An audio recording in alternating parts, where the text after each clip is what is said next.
First, let's talk about diagnostic criteria for OCD. What is OCD? How is it defined? Anybody know? Tell me.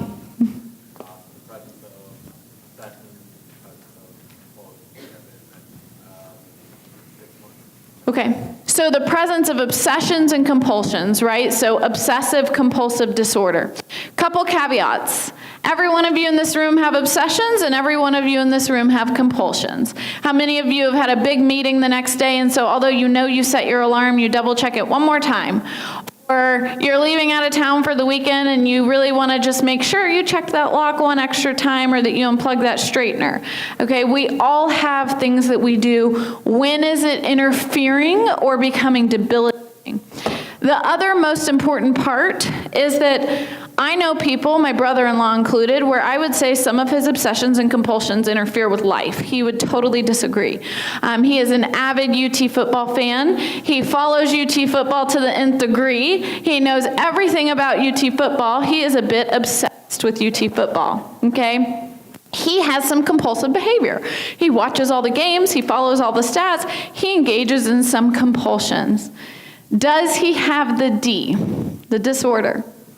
No, because he enjoys these activities and they're not causing him distress. His wife, my sister, might beg to differ, but that's a different story, so they can handle that one.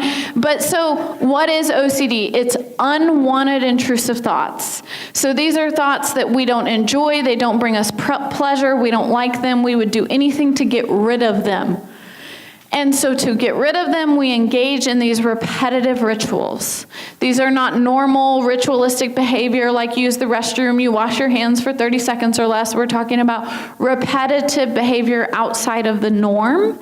And these behaviors are done to eliminate or reduce the anxiety from the obsession. Again, the behavior does not bring any joy or pleasure. How many of you in this room have heard of Ocpd?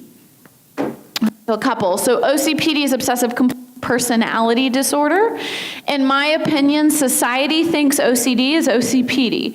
So when we see OCD portrayed in the media, when we see people posting about it on social media, it's often OCPD. So fridges that are organized perfectly, closets that everything's color-coded and organized by type, that is usually not OCD.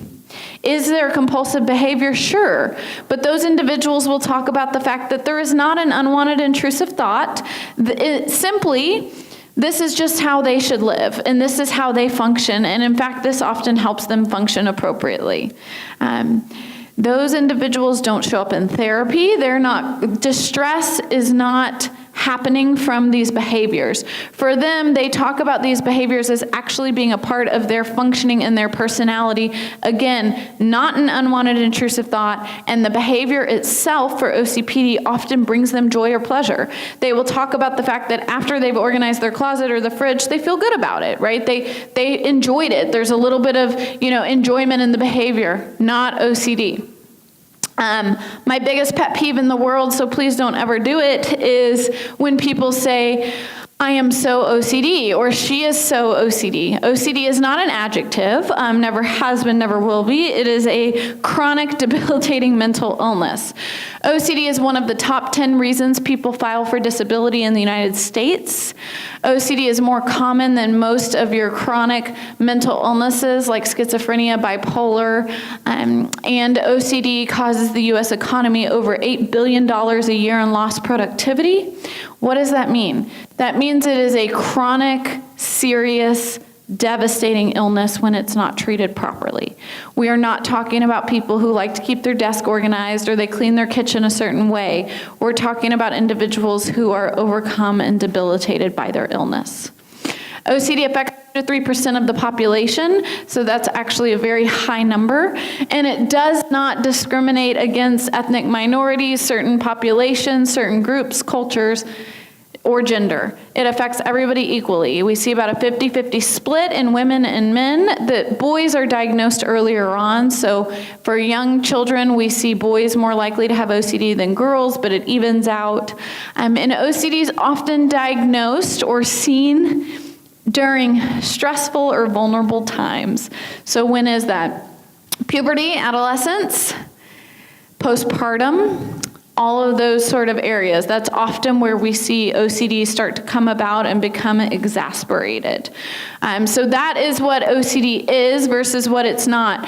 OCD, again, we used to have what we called pure O OCD, where individuals would discuss having just obsessions.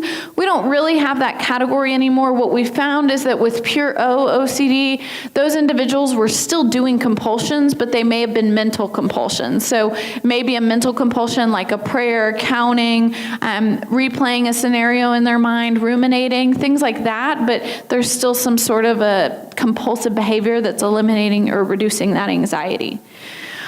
Stigma and cost to treatment is in our face. It's something that I wish I could give y'all the answers to, and I can't. So what does it mean? It means that most of us need to become at least decently well-versed in OCD so that we can refer out when appropriate. There are 3 residential treatment programs for OCD in the United States. The first is McLean Hospital, which is outside of Boston, attached to Harvard Medical School. This is kind of what we call our OCD mecca. Dr. Michael Janicki is the founder of that program, and most high-level OCD specialists have trained somehow under Michael Janicki or somebody who's trained under him. For those of you that read research on occasion, you don't need to read like anything in depth. Look up Michael Janicki's OCD article in the New England Journal of Medicine. It's a very easy read. It's actually great to give to clients. It's not stats heavy. It's not a big research article, but it really helps go through kind of the different things to expect. What's something that makes me most angry? There's a lot of things, but the thing that makes me most angry is that it takes people an average of 9 years to get a proper OCD diagnosis and 16 years before they get proper treatment. So well over 25 years later, as we know, time has gone on, their illness has gotten worse, they've lost hope in the fact that there might be a chance for them, and often they are completely debilitated by their illness. So my goal, and most of us in the field's goal, hopefully, is to start to shorten those numbers. The only way it's going to happen is getting the word out.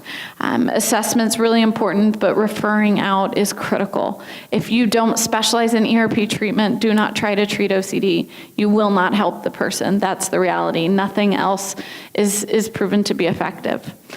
I've been on the receiving end of that. Support and treatment is critical. When we're working with children with OCD, parents need to be completely engaged in the treatment because they are going to be the ones having to stop reassurance seeking and all of those different behaviors. So the parents need to be bought in. It's really important they have parent or family support. If an individual doesn't have support, how can they get it? There's online support groups, there's local support groups, there's wonderful ways for them to connect. The International OCD Foundation, which is iocdf.org, is our international organization for OCD. They host a conference every year, which is a wonderful way to go. And for all of you that are practitioners, it's a wonderful way to go. Learn more about OCD. You get CEUs. You can really understand how to treat the illness much better. For individuals and family members, there's talks every hour of the conference. It's split into 3 tracks, one for family members, one for individuals, one for clinicians, and it is just a wonderful way to hear from all the leading experts, but also to meet some other people with OCD. It's also really important for family members to meet other family members, right? You know, as a family member, you are going through something that seems so difficult and challenging, and meeting another family member can be equally as important as someone with OCD meeting another individual with OCD. That is most of what I wanted to cover, and so I would love to spend the next 10 to 15 minutes in Q&A. We do have a microphone. It's right behind the camera for those that have a question. Otherwise, I can also repeat the question. But so let's start with questions that you have about OCD, my story, treatment, whatever it might be. Yep. What were the other 2 treatment centers? Oh, sorry. I started and I stopped. Treatment centers. So McLean Hospital in Boston, Rogers Memorial Hospital, which is in Oconomowoc, Wisconsin. They just opened a program in Philadelphia, and they have one in Tampa. And then the Houston OCD program. So the old Menninger program morphed into the Houston OCD program. It now, they only do adults. McLean in Austin now has a children adolescent program, and so does Tampa. Other than that, it's individual outpatient therapists. If somebody says they treat OCD, everyone says, well, how do I know if they're going to treat OCD? This is a question I get all the time. Also, my nonprofit is peaceofmind.com. We've worked really, really hard to make sure our website offers the most information we can. So what we have is we go through every subtype of OCD, so contamination, fear of harming, sexual intrusive thoughts, scrupulosity, you name it, and we have videos from experts in that specialty that they talk through it. Very informative. People love the videos. We do sponsorships for practitioners and individuals to the conference. That's something that's a part of what we do. And then we host OCD conferences where you can get kind of trained and a better understanding on OCD. And then also for individuals, we'll be hosting one in San Antonio in September. So please check our website for that information. And we do a 3-hour CEU that's a OCD 101. And I train you on how to assess, diagnose, and treat OCD as best as I can in 3 hours. And then we go into individual and personal stories for individuals and family members with OCD. The therapists can, of course, come to that section also. Just because, so I do this Live with Liz the first and third Wednesday of every month on my Facebook page, which is through my foundation. Also, you can look up Elizabeth Mackingvale Peace of Mind on Facebook. And if you like us, you'll get alerts when we go live. And the question I get, so it's 6 to 7 every Wednesday, and it's my way of being able to connect with people in the community with OCD, is time and time again, well, if someone says they treat OCD, how do I actually know they treat OCD? And my best quick answer is you pick up the phone and you call them, and you say, you know, I'm interested in OCD treatment. Can you tell me what type of treatment you do? If they say CBT, exposure therapy, dialectical behavioral therapy, EMDR, but they never mention ERP, I tell my individuals to hang up the phone and call the next provider. Okay, an OCD specialist should and has to know what ERP is, what it looks like in practice, and how to engage in it for someone to get better. So that's really, really important. So on your own, ask them, because people will say they're OCD specialists, people will say they use CBT, they need to specifically use ERP for OCD.